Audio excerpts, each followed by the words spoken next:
Thanks for tuning in. This is the Brain Software Podcast coming to you from the Hypnotic World Epicenter, Toronto, Canada.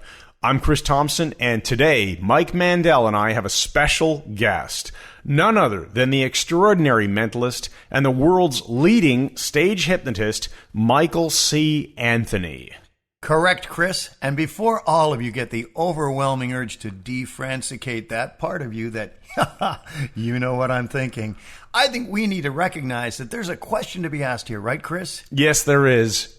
Whatever happened to that old tranquility we used to know?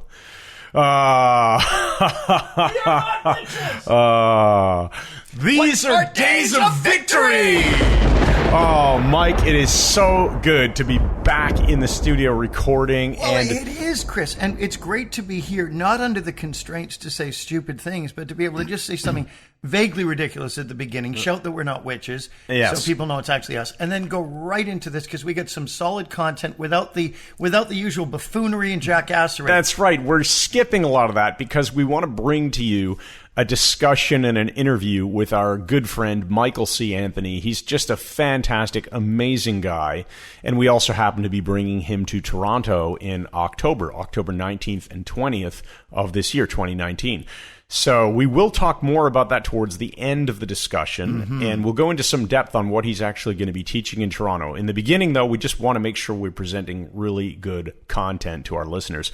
So for later, if you're interested, stick around. We'll have a discussion here with him on what's being taught in Toronto, and then the sign-up link is MikeMandelHypnosis.com/MCA, short for Michael C. Anthony. So Let's bring him on. What do you think, Mike? I say, let's go right ahead and do that. All right. Welcome, Michael C. Anthony. It is a super pleasure to have you on our podcast. Mike and Chris. How you doing, guys? Doing great, buddy. Great. Doing great. And you're going to be coming to the Hypnotic World Epicenter, which is going to be absolutely fantastic. Yes. I am. I'm excited. As you know, I'm from the area, even though I'm down here in Florida now. As you know, Mike and Chris, I was raised in the area, so I know all about the Hypnotic Epicenter. Yes, you do. Okay, so we've brought you onto this podcast, and as I said in the intro for everybody, but I guess, Michael, you're just hearing me say it now, we're going to do this in kind of two halves. The first half, we want to really dive into your history as a magician, as a mentalist, as a stage hypnotist, as somebody who's toured the world, has been on the Illusionist, which you'll talk about, I'm sure, because you know a lot more about it than I do. And let's give people some really cool stuff. The secrets to being a great presenter, some of the differences between stage hypnosis and therapeutic hypnosis. What are some of the values of learning this stuff? And then for those interested in coming to Toronto and taking Michael's weekend training, October 19th and 20th, we're going to spend the second half of the discussion just really diving into what you're going to get in Toronto specifically. So I'm full disclosure up front. There is going to be heavy promo here about the Toronto class, but it's at the end later for those who care to stick around, which I imagine will be most of you. So there we go. I'm sticking around. Where do you want to start, Michael? Well, from the beginning, funny. Well, let's start with magic. How did I get into magic and mentalism? Yeah, because you got into those things first, right? Because my great uncle, his name was Joe LaMonica. He was not only a magician and a mentalist, he was a professional pickpocket. He was a professional stage hypnotist, and he was one of the forefathers of balloon artistry. He's written books on this. Anytime I see a professional balloon guy, I'll say, have you heard of Joe LaMonica? They say, absolutely. So he was known out there. So he would always teach me and my brother little things. We would think that, coins are really coming from our ears, all that good stuff. So growing up, I always had a few really cool little tricks that I would show in grade school and things like that. But it wasn't until I was about 17 or 18 where I started to get into the hardcore sleight of hand stuff. Okay, so you were doing easy stuff that anybody could kind of, as long as you understood how the effect worked, do it. And then you got into the more complicated And the stuff. question is, Mike, did you start with the French drop like most of us did? Of course. As far as sleight of hand is concerned, yes. The French drop. It's still a classic, man. Still works great. Fool people all the time with it. Yeah, that's phenomenal. I have no idea. I know what it is only because I've seen Mandel talk about it and show it off to me, and I can't do it worth beans. But so there is obviously some skill and practice required, not just some. Yes, there's skill and practice required, but some of the things, and especially when you get to mentalism, not so much sleight of hand, it's more presentation skills Selling. that are going to make a mentalism effect a miracle. There's a saying in magic that will say that, or mentalism, that says an effect in one person's hand is cute, but in a professional's hand, it's a miracle. Yeah, Okay. nice. It's all about the presentation.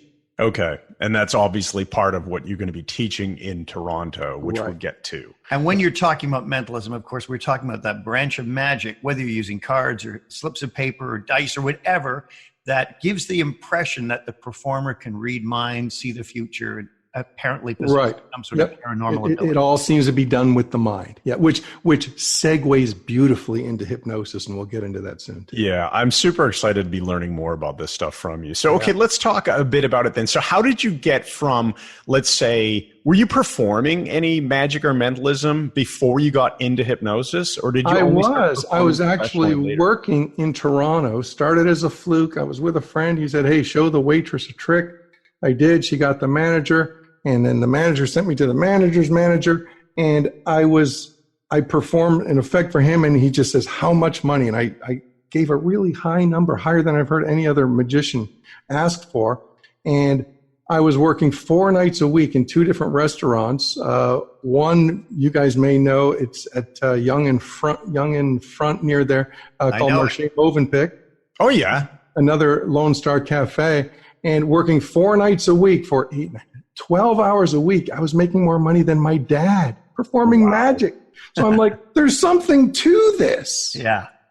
And that was all magic and mentalism combined, but no hypnosis. Combined. Yeah, it all depends how you sell it. You can have a magic trick, but sell it as mentalism. So Okay, it all got you. All So depends we'll on call them, the 2 M's, magic, mentalism. Yeah, but during that time, we'll back up to my story. I owned a cookie store in Mississauga, right, a suburb of Toronto, and I was hating life because it's not what I was born to do, and I knew that. But when I discovered magic, I'm like, there's something to this, and I think this is something that I love. But hypnosis was always in the back of my mind, and I'll tell you why. Because my great uncle was a stage hypnotist, although I never got to see him perform. But one day, a guy comes up to me at the cookie store.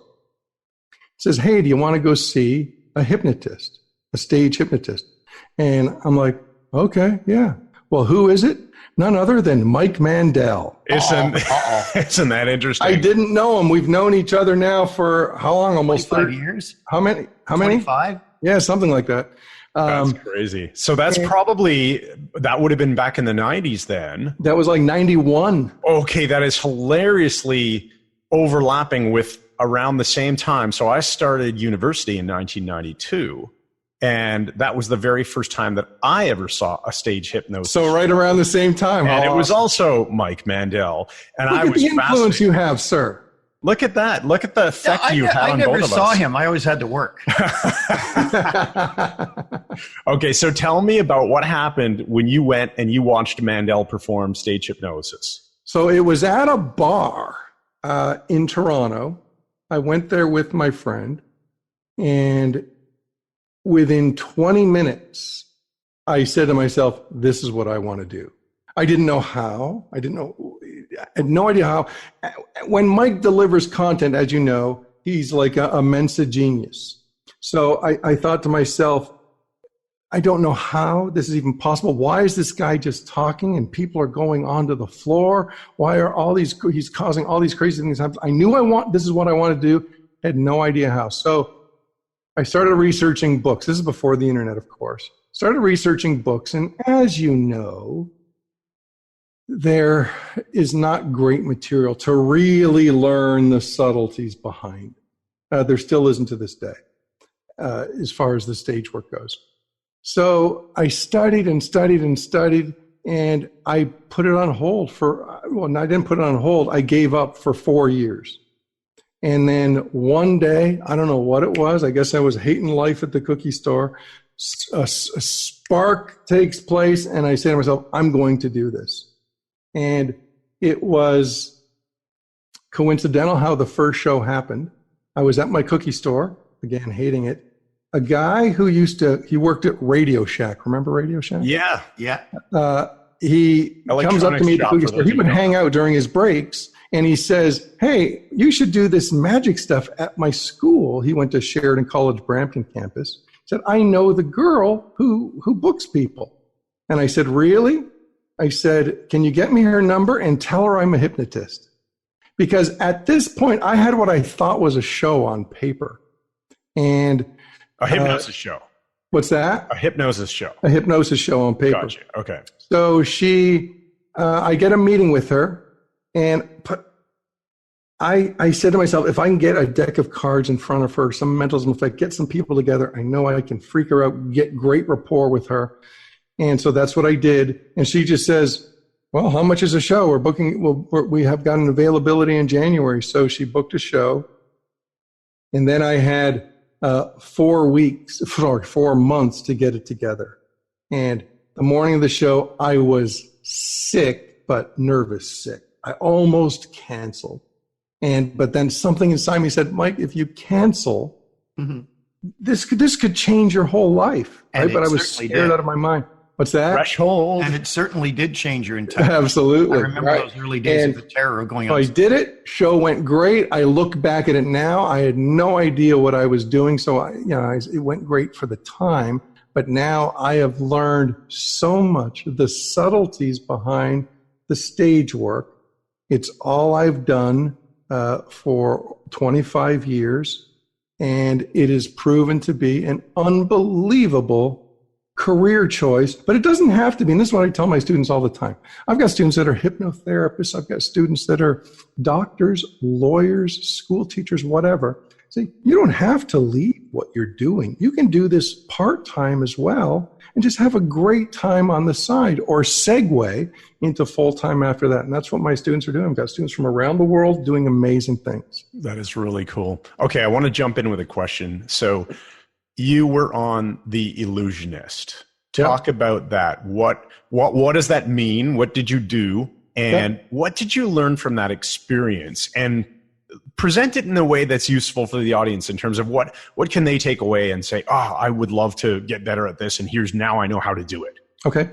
The Illusionist contacted me after a worldwide search, they told me, which is great, and asked me if I wanted to tour Australia and Mexico, which I did with them. Now, The Illusionist it's a magic show, okay? There are 6 magicians, and they had me, the hypnotist. Okay. And everybody goes on, they do a set. Okay. Now, the difficult part for me was, with hypnosis, I had 20 minutes to do a hypnosis show. Now, these shows were massive, 2,700 seat theaters. We were doing 3 shows a day for 2 weeks in one place. So this was massive amount of people coming through. And so the difficult part about it was the short set. And so I had 10 minutes to not only persuade audience members to come up onto the stage, but also to build some rapport, do suggestibility tests and an induction, and then 10 minutes to do the funny routines, the hallucinations, all the hypnotic phenomena behind it.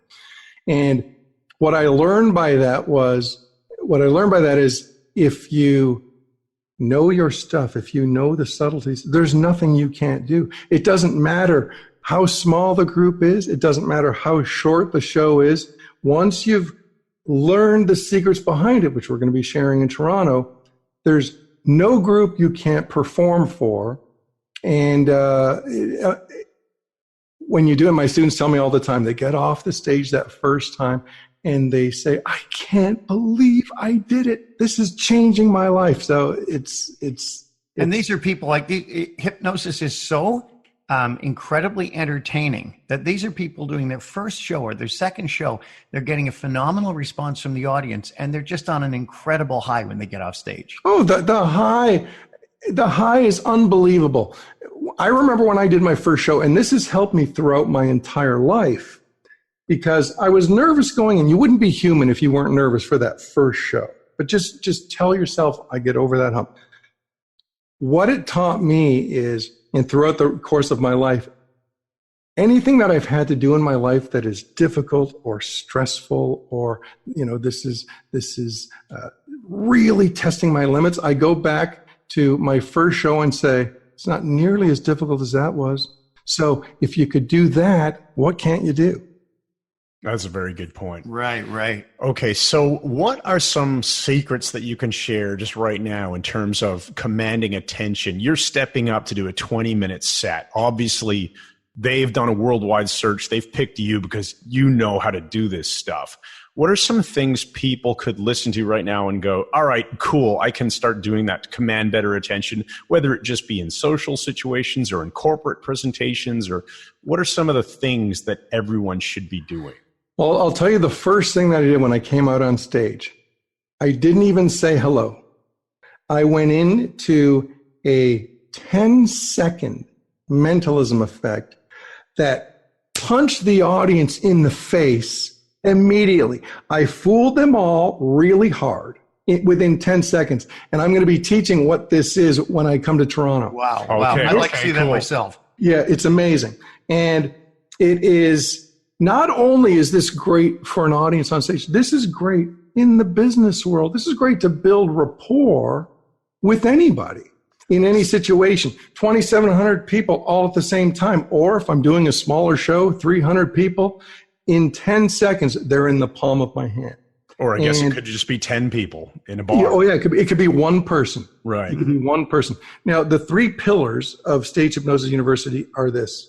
Number 1, rapport. You have to have rapport with your audience, because if you don't have rapport with the audience, who's going to come up on stage? Nobody's going to care. That's right.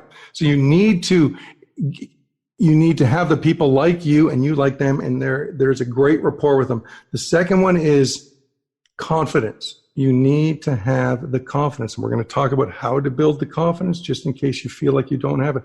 I've got students that came to me that I don't have the confidence to do this. And it is so unbelievable watching the confidence build as they're learning how to do this. And when they get off stage, forget about it. And the third is creativity. If you've got rapport, confidence, and creativity, and you are working on a stage show or presentation, there are 3 unbelievable tools to have. Hypnosis is almost a byproduct of everything.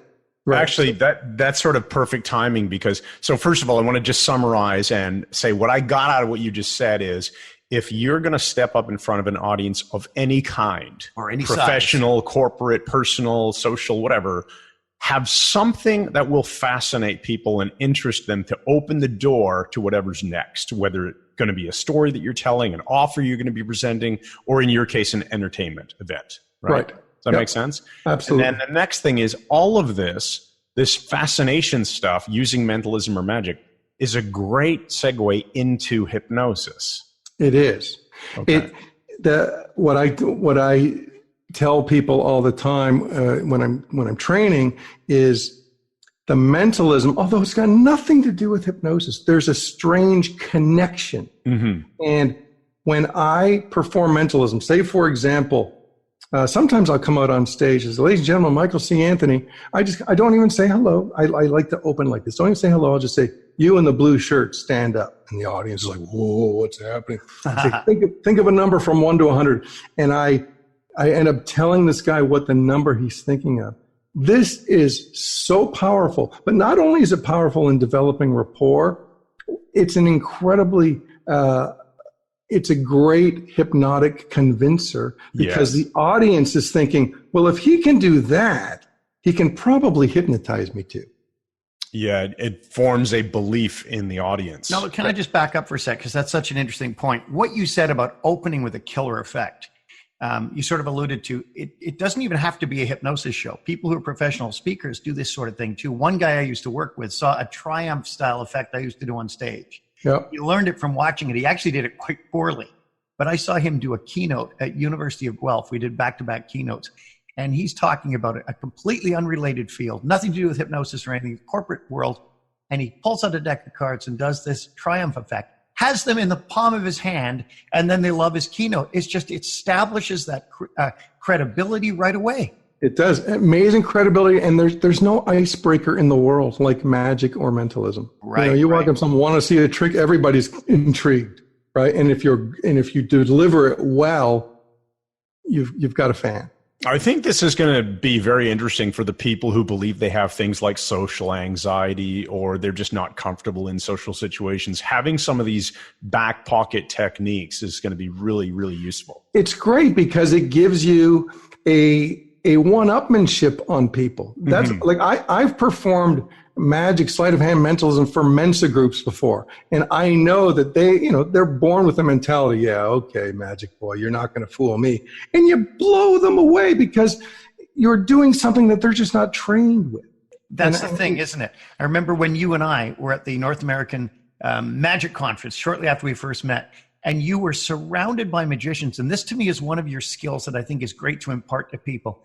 You never, ever got flustered when you can be surrounded by people. No one ever got the upper hand on you. And I remember sitting at that table and you did that one effect and burned every magician there, right, just staring intently to catch you. And you've got this sort of effortless way of just demonstrating it. I think that's a great thing people can pick up, just how to think on your feet and make this stuff work no matter what the situation.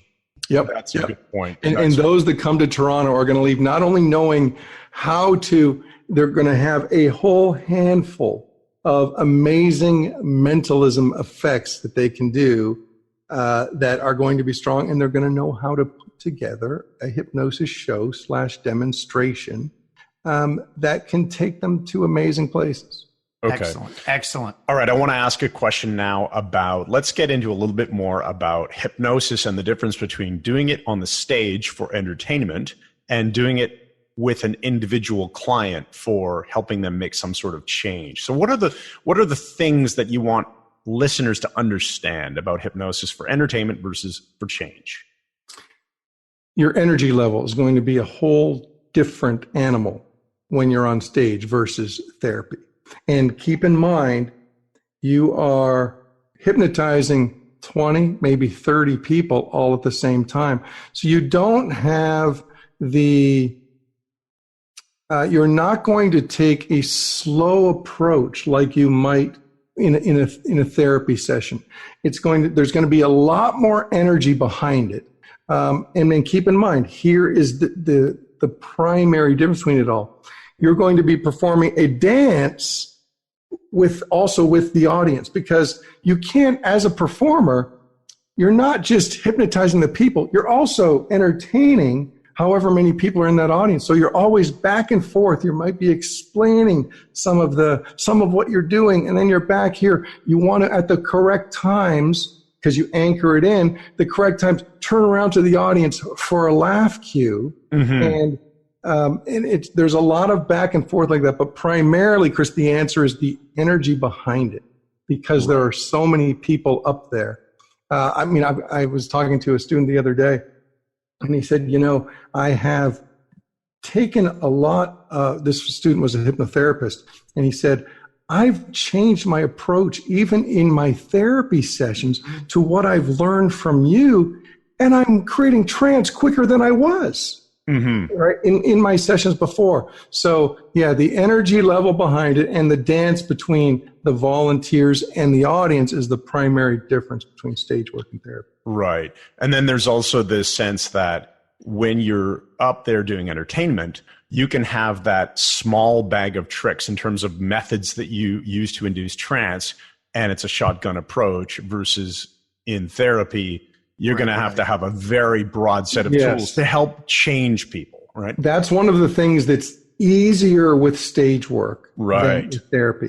With therapeutic work, you've got one person, and if one method's not working, you have to go to the next. If that's not working, you have to go to the next. In stage work, I've created a induction over the years that is so powerful, right for the jugular, bang, but entertaining at the same time. I'm not one of those hypnotists you just walk up to someone, sleep, It comes across a bit weird and unbelievable. It is. To the people who are seeing it for the first time. That's right. And it's not convincing to an audience. My goal is, when I entertain in front of an audience, there might be a large percentage of that audience saying, yeah, this is nonsense. I'm not going to buy into any of this.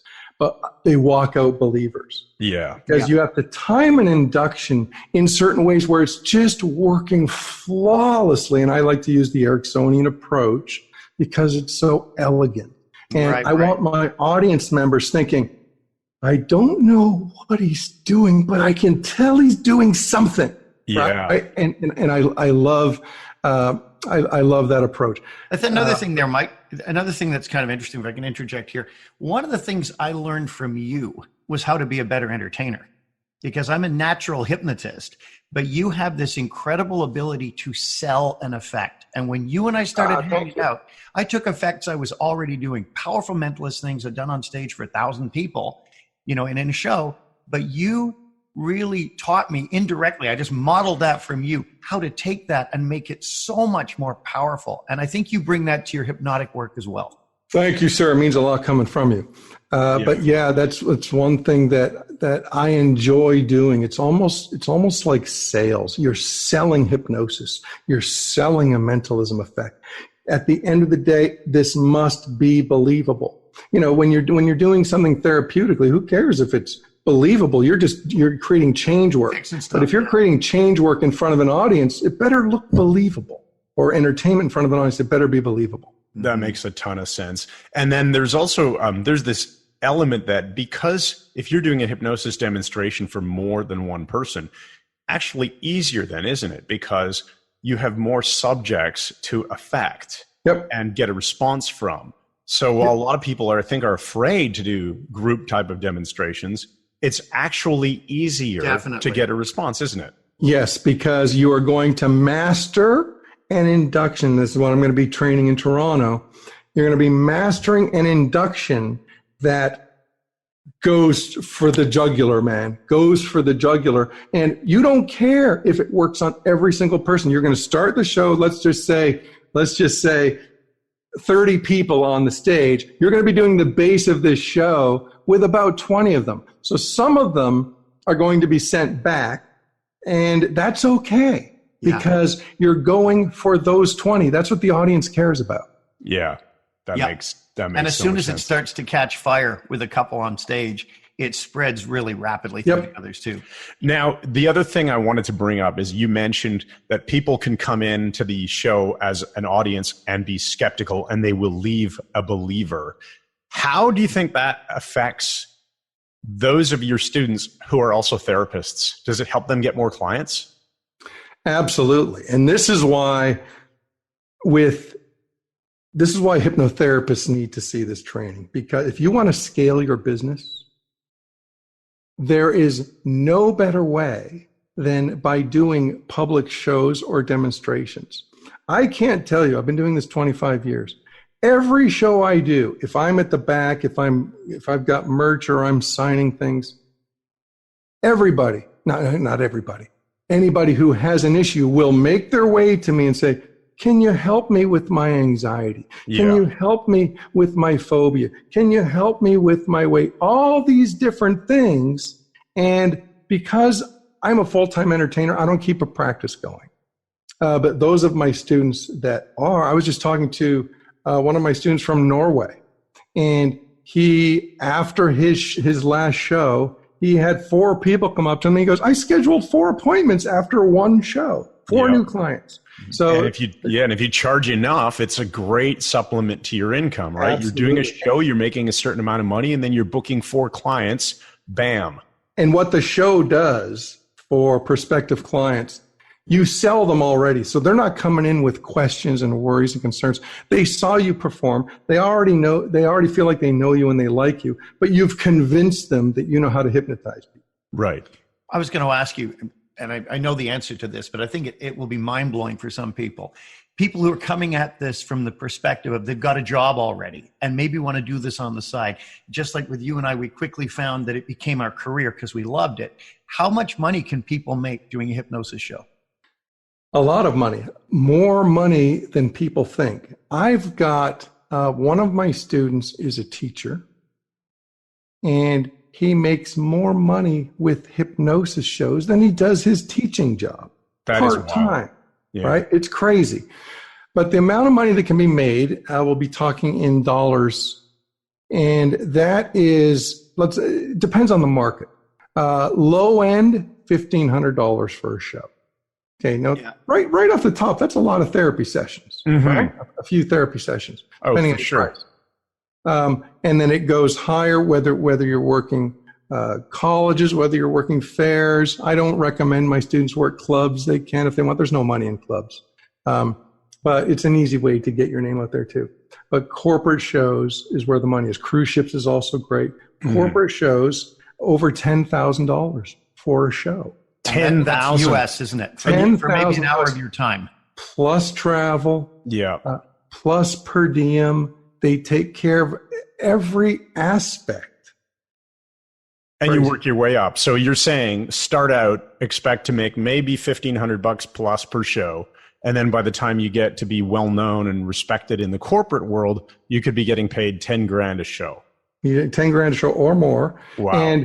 And the funny thing about it is, and this I tell my students all the time, it doesn't matter if you've been doing this for 15 minutes or 15 years.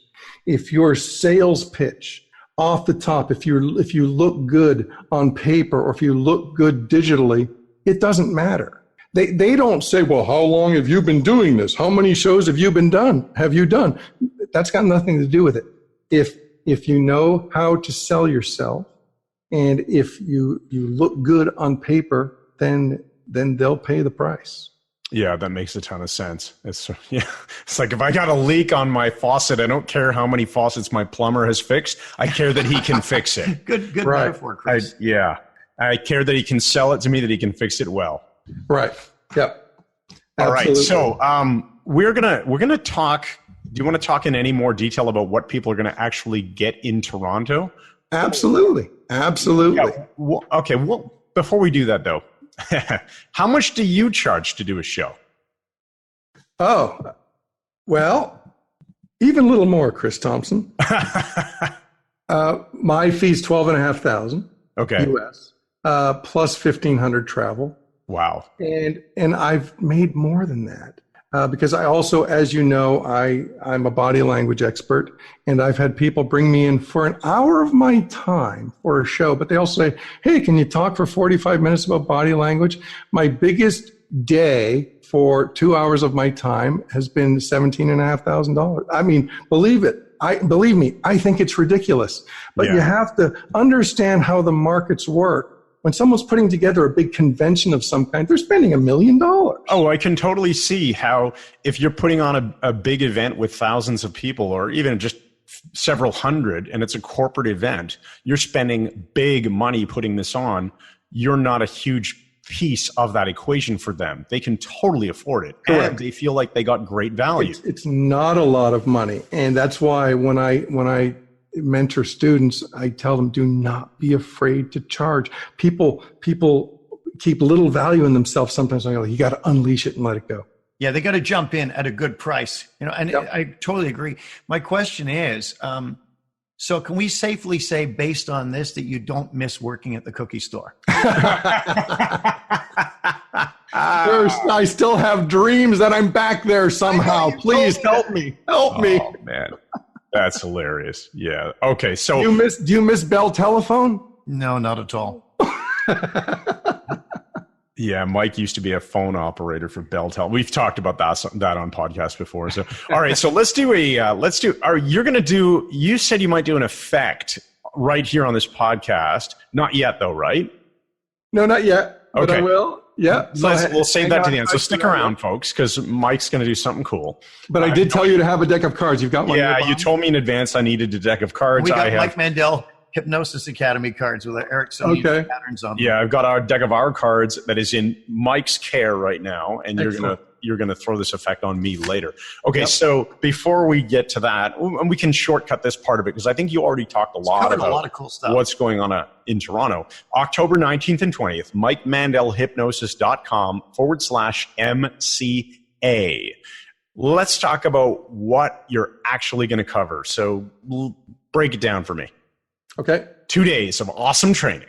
2 days of, it's going to be fun. Keep in mind, it's not going to be heavy technical training on hypnosis. We are going to talk about my induction, how to build your induction, how to build it perfect. Practical, though. Right. We're going to focus on the practical aspects of taking hypnosis to the stage. Don't get me wrong. We're not going to be missing any hypnosis that you need for stage, but the elements of how to build that rapport, how to create the confidence, and how to structurally build your show demonstration from beginning to end. So many people get it wrong, and that's why there's so many aggressively average stage hypnotists out there, because they don't understand how to build it.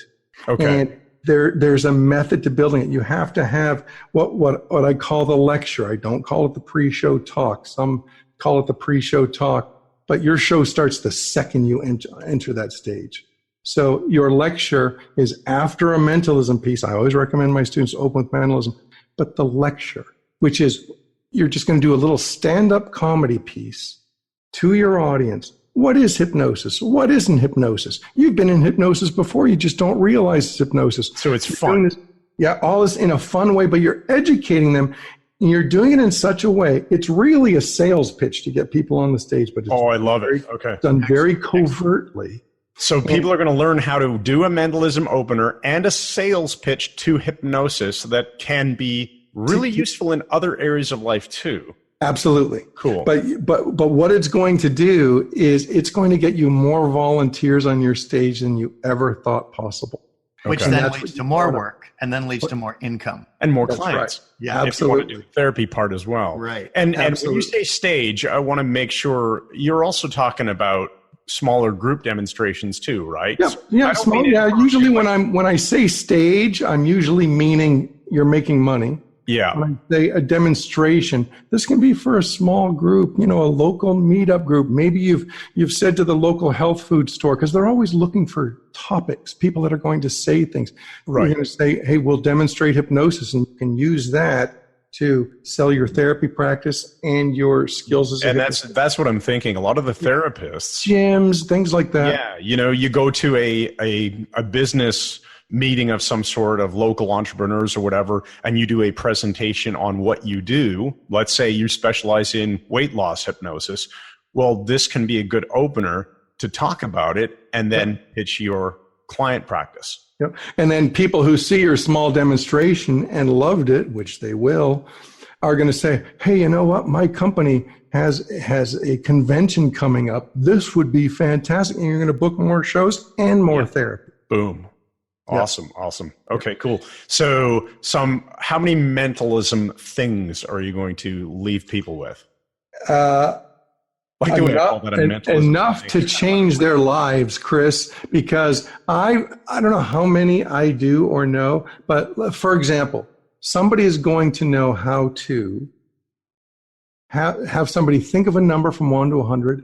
They're going to know what that number is, and they're going to be able to do it in a mind-boggling way. There's a mathematical thing that they're going to learn that I open my show with quite often as well, where they will baffle the smartest math minds in the world. And, so automatically you're the smartest person in the room. Have somebody take a borrowed paperback book, look at any word, you know what the word is. Oh, that's freaky. And a fun one that, Mike, you and I developed this kind of together years ago, if you remember, where you can actually read somebody's thoughts over a cell phone. Yes, that's right. And it is so powerful. I do it all the time. So I'm not teaching rinky-dink stuff. I'm teaching stuff out of my own act. This is tried, true, and tested, powerful stuff. Super cool. I can't wait to be there. This is why we bring guest trainers to Toronto. Why we only bring the best. The best in the world at whatever the specific area is. And I have been dying to learn more about the entertainment angle of hypnosis for quite a long time. Mike Mandel is never interested in teaching it, but he's also not the right guy to teach it because you have been doing this professionally all around the world. Hey, Mike's looking at me now like, what do you mean you're not the right guy? Mandel is a stage hypnotist and a mentalist that has retired from the act. He's He's just washed up and no, I'm kidding. I knew you'd get there eventually. But one thing we're doing in Toronto, if you recall, we're doing the Mike and Mike Unplugged. Well, I know that's where I was leading with this. Yeah, Mike is going to join me on the stage. Yeah. It's going to be a Q&A that has never been done before. I think between us, we got like 65 years of combined experience. I think so. Right. No, I'm going to just step back and I'm going to get serious. That's I'm the going to third get shot you've taken at me since I got here. I'm It gonna drove 2 hours and 40 minutes to come here. I'm going to get more serious for a moment and say, while people have been asking you, Mike Mandel, to teach stage hypnosis for a long time, and you've never been interested in doing it because it's not your passion when it comes to teaching. No. You're fantastic at it, What? and you just don't want, so you don't want to do it anymore, and you also have never really wanted to teach it. Whereas He's retired. His passion is with teaching now. With Michael C. Anthony, you, Mike, the other Mike, when we hang out, you love this stuff. You love talking about it. You love doing it. You love teaching it. And that's why we're bringing you to Toronto to teach this topic. All right. So let's do this effect. Okay. Do you have, let's do something weird here. You have a deck of cards. Yes, I have a deck of cards that Mike is holding right now. Okay. Do I need it? Now, let's talk first. Mike, you and I are not in on this. No, you're definitely not in on it. No. I know that because I planned this podcast. Okay. And is this the Mike Mandel cards you're going to be using? Yes. Yep. It's our MMH deck of language cards. Okay. Now it's language cards, but let people know because I have a deck of these. They're fantastic. There is it's a standard deck as well. It's a standard deck. So there's a 4 of hearts, 5 of hearts. Yes. Everything. Yeah. All the cards are in there. Okay. So here's what we'll do. Chris, what I want you to do is think of a card. Okay. There are 52 possibilities in a deck of cards. Okay, don't think of any kind of jokers or instruction cards. Don't think of the ace of spades. There's no jokers in the deck. We're good. Okay. Don't think of the ace of spades as a commonly thought of card. 1 in 4 people, if asked to think of a card, they go to that ace of spades because the great big spade is the popular card. Think of a random card. Okay, got it. You got one. Now, there's no way I can know this. There shouldn't be any possible way you can know Absolutely not. Now, I Googled how far we are from each other right now. We're 1,335.8 miles away. Okay? And so kilometers, 2,149 kilometers away. You're thinking of a card. Go into that deck and take out the card. Okay. Now, I'm looking for you can't see it anyway. You're on the internet, so I'm not going to worry about you peeking. No, I can't see. Just got to find it. Here it is. Got it. Can I take it out? Take it out, put it aside, face down. Okay. Now, with the rest of the deck, I want you to make 3 relatively equal piles in front of you. Okay. Let's see here. I'm not very good with cards, but okay. Is that close enough? I'm just asking Mike for judgment here. Fine, yeah. Okay, good. Okay. So far, all you've done is thought of a card, you've taken it out, you've put it aside, and you got 3 equal piles. Take any one of those piles, put it on top of the other pile, but put it on top of one of the other piles, but face up. Okay, I'm going to take the middle pile then. And you don't even have to tell me. Okay, that's fine. I'm just telling the audience listening. Turning that, and I'm putting it face up on top of one of the other piles. Yes. Okay. Okay, now take the card you're thinking of. Okay, the one that's in front of me. Yes, and put it face up on top of that face up pile. Face up. Okay, so now I can see it. Yeah. Yes. You can't, of course. Correct. What I'm going to have you do in a moment, I'm going to have you stare at that card that you just thought of for 5 seconds and then put that other face down pile on top of it. Okay. Stare at it. Staring. Get a good mental image. Yep. Put the other pile on top. Face down? Yes. Got it. So you've got a mental image of a card you just stared at for 5 seconds. All right. Now I want you to shuffle the cards. So you're shuffling the cards. Now, because there was a face-up pile in there, we're going to end up with a mixed-up deck of cards. Some will be face-up, some will be face-down. Correct? Yes. Okay. Okay, done shuffling? Can you shuffle them, riffle shuffle, Mike? Yeah, whatever you want. Okay. Careful, Chris. Okay. You don't want to send them everywhere. Okay, here we go. That's not bad. Okay. Now I want you to hold the cards, Chris, as if you're going to deal them on the table. Okay. Now, what I want you to do is some of these cards will be face up, some will be face down. Right. I want you to deal them onto the table. When you see a face up card, I want you to name it. Now, keep in mind, the one you chose may be here. Okay. Don't change your tonality. Be as congruent as you possibly can. Just name all the face up cards as you're dealing them onto the table. Okay. So just the face ups. Here we go. All into one pile. Yep. Okay. So 6 of hearts, 10 of clubs, 10 of spades, face down card. You don't have to mention face down. Okay. So I'll just skip them. Okay. Or I'll just deal them, but I won't say anything. Okay.